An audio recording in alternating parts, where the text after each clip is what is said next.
आने दो अंदर। ओके।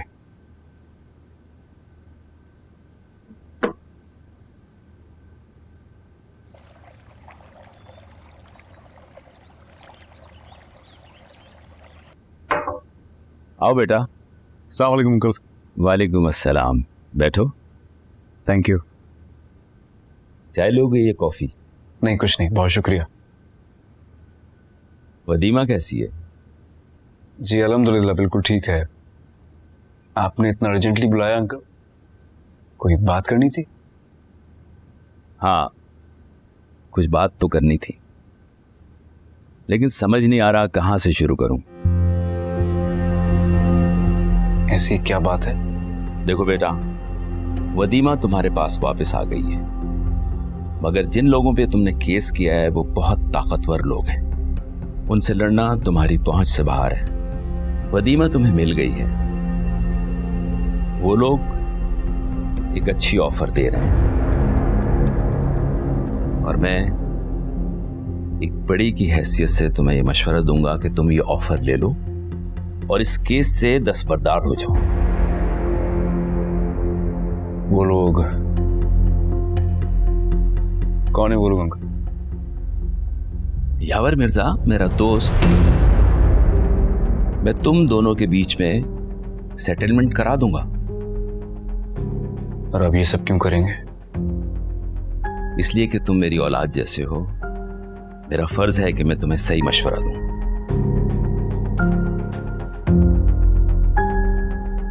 चले, आपने औलाद कह दिया है तो इसका जवाब भी दे दें।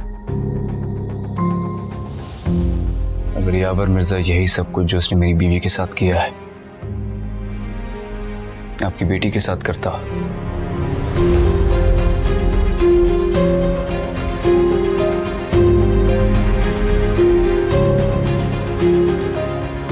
तो क्या आप शहर की भी सेटलमेंट करवाते? उसे भी सेटलमेंट करने का मशवरा देते? मेरी बेटी को इस मामले से दूर रखो। तो फिर आप भी मेरी बीवी को इस सब से दूर रखें। यावर मिर्जा और उससे जुड़े हर इंसान को सजा जरूर मिलेगी। मैं देखता हूं कौन बचाता है उसे। कोई सेटलमेंट नहीं होगी। तुम गलती कर रहे हो। वदीमा जितने लोगों की पनाह में रह के वापस आई है, उसके बाद कोई गैरतमंद मर्द उसे अपनी बीवी तस्लीम नहीं करेगा। गैरत और मर्दानगी को बहुत सस्ता करके पेश कर रहे हैं अंकल आप। मेरी गैरत इतनी सस्ती नहीं है। वदीमा मेरी बीवी है, मेरी गैरत है वो। मुझे उस पर उतना ही भरोसा है जितना कि मुझे खुद पे। जिसने मेरी बीवी को तकलीफ दी है ना, आप यकीन जाने में उसे नहीं छोड़ूंगा। उस एक एक शख्स को सजा दिलवाऊंगा, चाहे वो कोई भी हो। मैं देखता हूं।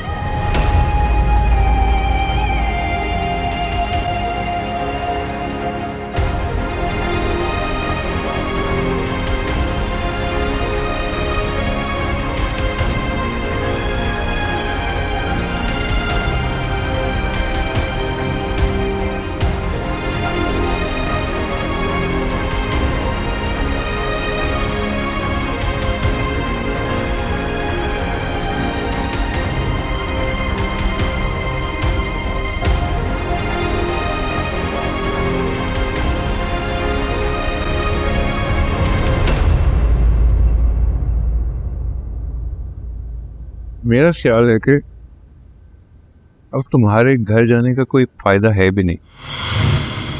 तुम्हारे घर वाले, ना तुम्हारा सालार, कोई भी तुम्हें कबूल नहीं करेगा, ना ही कोई तुम्हें ढूंढ रहा है। मेरे ख्याल से वो लोग इस बात पर खुश हैं कि तुम उनकी जिंदगी से चली गई।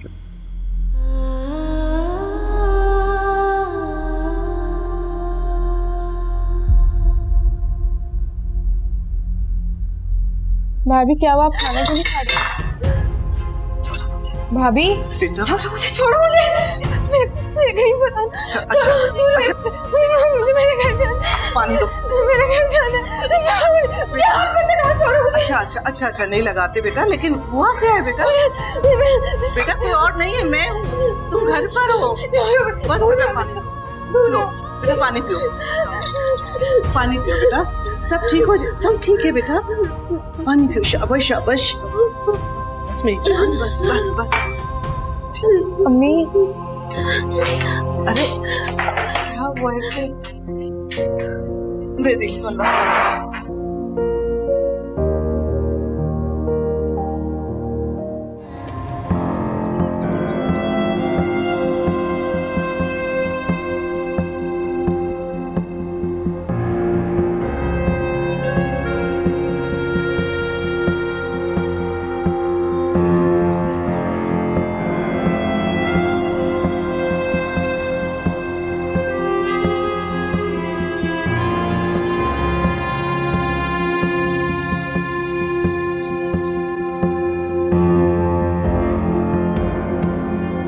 अस्सलाम वालेकुम मिर्ज़ा साहब।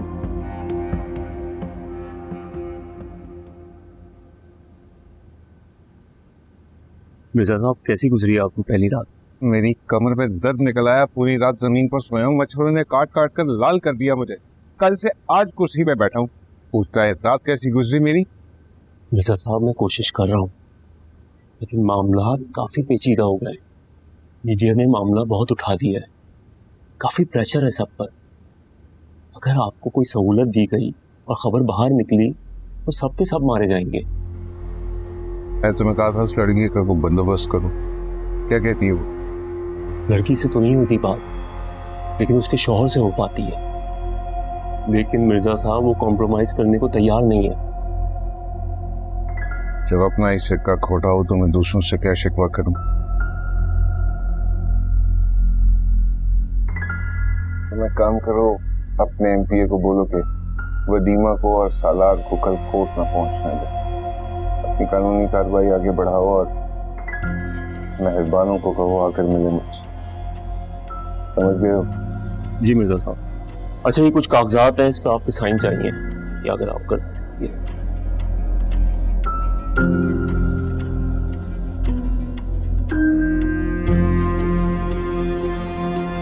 देखें, अभी तक केस हमारी फेवर में है। मैंने चंद मीडिया चैनल से भी बात की है। आज रात आप एक इंटरव्यू जरूर दे दें। जी वकील साहब, कितने % चांसेस हैं कि यावर मिर्जा को सजा होगी?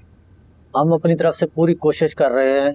पब्लिक ओपिनियन उसके खिलाफ है, सबूत भी हैं, गवाह भी हैं, लेकिन अब गवाहों के ऊपर डिपेंड करता है कि वो अदालत में क्या बयान रिकॉर्ड कराएंगे। नसीबन, नायाब और बाकी वो सारे लोग जो वहाँ मौजूद होंगे, मुझे यकीन है उनमें से कोई भी हमारे हक में बयान नहीं देगा। माजिद मर चुका है, मल्हार रूपोश है, उसके सारे साथी भी भाग चुके हैं। अगर कोई हमें अवेलेबल होगा तो वो सारी लड़कियां हैं जो नसीबन के अड्डे से मिली थी, लेकिन मुझे पूरा यकीन है कि यावर मिर्जा ने उन्हें भी मैनेज कर दिया होगा। हम फिर भी अपना केस पूरी ताकत से लड़ेंगे और आपको इंसाफ दिलाएंगे। वकील साहब, आप उन पुलिस वालों की तरह बात कर रहे हैं जिन्होंने मुझसे कहा था कि वो वदीमा को ढूंढ के लाएंगे। आखिर में हुआ क्या? मेरी बीवी को मुझे ही ढूंढ के लाना पड़ा। ऐसा नहीं है, आप मुझ पर भरोसा कर सकते हैं, फैसला हमारी फेवर में आएगा। माफ कीजिएगा वकील साहब, अब मुझ में किसी पर भरोसा करने की हिम्मत नहीं बची है। आप अपनी सी पूरी कोशिश कीजिए, मैं अपनी कोशिश करता रहूंगा। चलो वदीमा।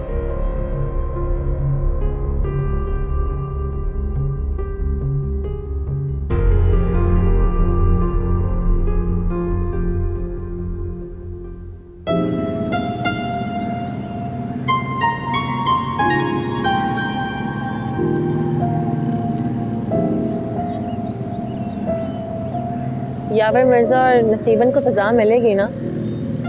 तुम्हारे हर मुजरिम को सजा मिलेगी। वकील की बातों से तो नहीं लग रहा था। वो वकील है और मैं तुम्हारा शौहर।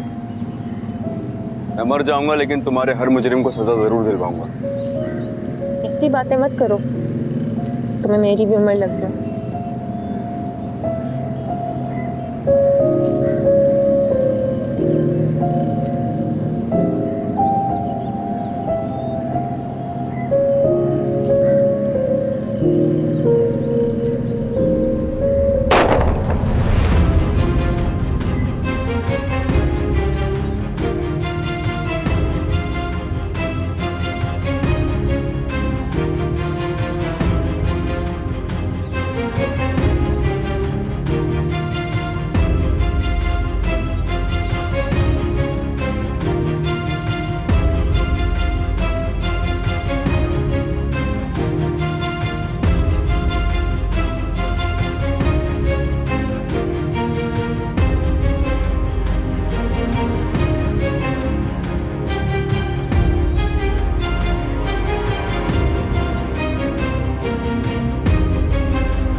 मिर्जा साहब आपसे मिलना चाहते हैं, वो काफ़ी बार मुझसे कह चुके हैं।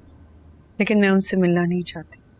देखिए बेगम साहिबा, हम बाकी सारे गवाहान को मैनेज कर लें, इस वक्त आपका उनके साथ खड़ा रहना बहुत ज़रूरी है। मुझे मेरे माँ बाप ने हक और सच के साथ खड़े रहने की तरबियत दी है, और मैंने देखा भी टीवी पे किस तरह आपने उस लड़की के शौहर को गोली मारकर मैनेज करने की कोशिश की है। देखिए बेगम साहिबा, आप घरेलू औरत हैं, आप ये बातें नहीं समझ पाएंगी। मैं घरेलू औरत जरूर हूँ वकील साहब, लेकिन मैं इतना जरूर समझती हूँ कि जब शौहर का पर्दा बीवी के सामने से हट जाता है तो जिस शौहर को वो मजाजी खुदा समझती है वो उसके लिए इब्लीस बन जाता है।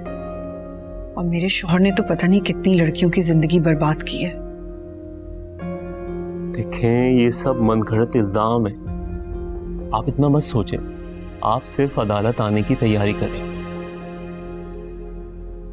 आप अपना वक्त जाया कर रहे हैं, और अगर मैं अदालत आ भी गई तो मिर्जा साहब के साथ खड़ी नहीं होंगी, सच के साथ खड़ी होंगी। लेकिन बेगम साहिबा, मुझे जो कहना था वो मैं कह चुकी, और अब जो मुझे करना है वो मैं करके रहूंगी।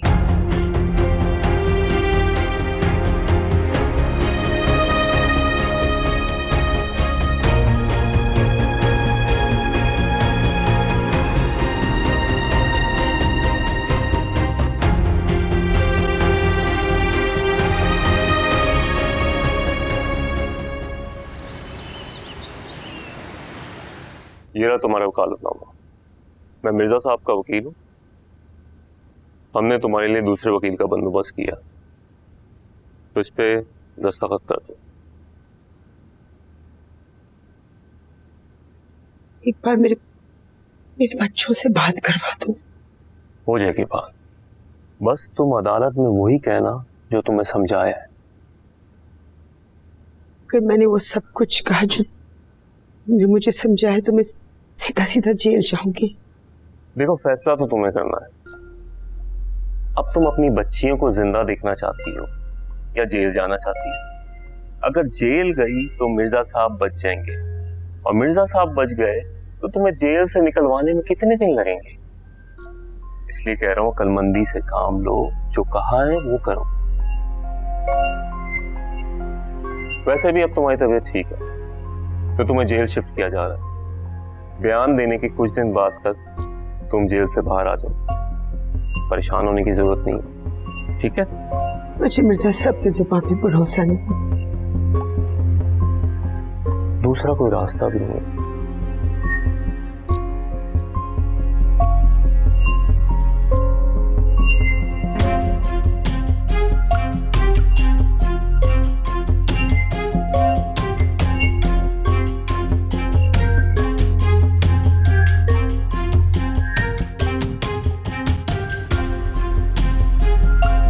एक बार फिर सोच ले, डॉक्टर कह रहे हैं तुझे 2-3 दिन हॉस्पिटल में रुकना चाहिए। 2-3 दिन अगर मैं हॉस्पिटल में रुक गया तो बाकी के सारे काम कौन करेगा? मैं हूं ना यार, तू मुझे बता क्या करना है। तुम इतने दिनों से कहाँ थे? वाह भाई वाह, भाई साहब जब आप लाहौर चले गए थे ना, बिला नागा मैंने आपको रोज फोन कॉल्स किए, लेकिन आपने एक कॉल भी अटेंड नहीं की मेरी। और हद तो ये हो गई कि वापस आके भी मुझे कॉल नहीं किया आपने। मैं मीडिया में न्यूज़ देखने के बाद यहाँ आया हूँ। मेरी वजह से ऑलरेडी बहुत सारे लोग तकलीफ में हैं यार। मैं नहीं चाहता कि मेरी वजह से तुम्हें भी तकलीफ हो। स्कूल की पॉकेट मनी से लेके कारोबार तक सब कुछ बांटा है हमने, और ये जो कुछ भी हुआ है इसका एक हद तक जिम्मेदार मैं भी हूं, क्योंकि वो माजिद मेरा जानने वाला था, तो अपने भाई को पराया नहीं कर सकता।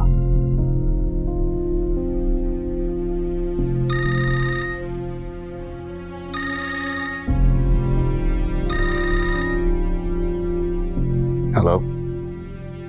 जानबूझकर गोली बाजू पर मारी है, अगली मर्तबा सर पर भी लग सकती है। तुम तो बड़े बेवकूफ हो यार। मौका भी मिला और तुमने गोली बाजू पे मार के जाया कर दी। तुम्हें क्या लगा था मैं डर जाऊंगा? इतना नहीं समझ पा रहे हो कि यावर मिर्जा, जब तक मैं तुम्हें फांसी के फंदे पे नहीं चढ़ा देता ना, मैं चैन से नहीं बैठूंगा। कोई मुझे फांसी के फंदे पर नहीं चढ़ा सकता। ये जेल अदालतें बहुत भुगती हैं मैंने, कोई गवाही नहीं देगा मेरे खिलाफ।